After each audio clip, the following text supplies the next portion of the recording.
ಬನ್ನಿ ಇವತ್ತು ನಿಮಗೆ ನಾನು ತೆಂಗಿನಕಾಯಿ ಅನ್ನ ಹೇಗೆ ಮಾಡೋದು ಅಂತ ತೋರಿಸ್ಕೊಡ್ತೀನಿ.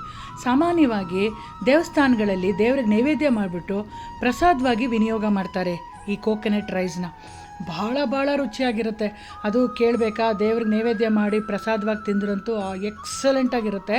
ಆ ಥರನೇ ಮನೇಲಿ ಕೂಡ ನೀವು ಲಂಚ್ ಬಾಕ್ಸ್ಗೆ ಮಕ್ಕಳಿಗೆ ಮಾಡಿಕೊಡ್ಬೋದು, ಇಲ್ಲಿ ದೊಡ್ಡವ್ರಿಗೆ ಕೊಡ್ಬೋದು, ಬೆಳಗ್ಗೆ ಬ್ರೇಕ್ಫಾಸ್ಟ್ಗೆ ಯಾವುದಕ್ಕಾದ್ರೂ ನೀವು ತಯಾರು ಮಾಡ್ಕೋಬೋದು. ತುಂಬ ಸುಲಭ, ಭಾಳ ರುಚಿಯಾಗಿರುತ್ತೆ. ಮಾಡೋದು ಹೇಗೆ ಅಂತ ನೋಡ್ಕೊಳ್ಳೋಣ.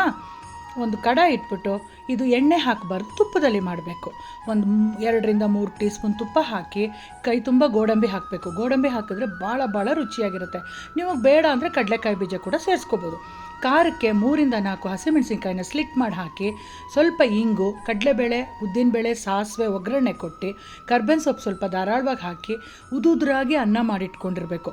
ಅನ್ನನ ಸೇರಿಸ್ಬಿಟ್ಟು ಕೈ ತುಂಬ ತೆಂಗಿನಕಾಯಿ ತುರಿ, ಫ್ರೆಶ್ಶಾಗಿ ತುರಿದಂಥ ಕಾಯಿ ತುರಿ, ಆಲ್ಮೋಸ್ಟ್ 1.5 ಮುಷ್ಟಿಯಷ್ಟು ಹಾಕಿದ್ರೂ ಕೂಡ ತುಂಬ ಚೆನ್ನಾಗಿರುತ್ತೆ. ಇದು ತೆಂಗಿನಕಾಯಿ ಅನ್ನ ಆಗಿರೋದ್ರಿಂದ ತೆಂಗಿನಕಾಯೇ ಹೈಲೈಟ್ ಇದಕ್ಕೆ.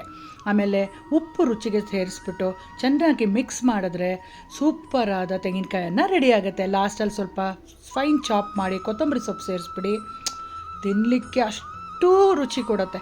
ಖಂಡಿತ ಟ್ರೈ ಮಾಡಿ, ಬಾಕ್ಸಿಗೆ ಕೊಟ್ಟು ಕಳಿಸಿ. ಮನೇಲಿ ಮಾಡಿಬಿಟ್ಟು ಹೇಗೆ ಬಂತು ಅಂತ ನನಗೆ ಫೀಡ್ಬ್ಯಾಕ್ ಕೊಡಿ. ವೀಣಾ ಲಕ್ಷ್ಮೀ ನಾರಾಯಣ್ ಪೇಜನ್ನು ಆದಷ್ಟು ಫಾಲೋ ಮಾಡ್ಕೊಂಡು ನೋಡಿ ಅಂತ ಕೇಳ್ಕೊತೀನಿ. ಫೇಸ್ಬುಕ್ಕಲ್ಲಾದರೂ ಸರಿ, ಇನ್ಸ್ಟಾಗ್ರಾಮಲ್ಲಾದರೂ ಸರಿ ನೀವು ಫಾಲೋ ಮಾಡಿಕೊಂಡು ನೋಡಿ ದಯವಿಟ್ಟು. Okay, take care.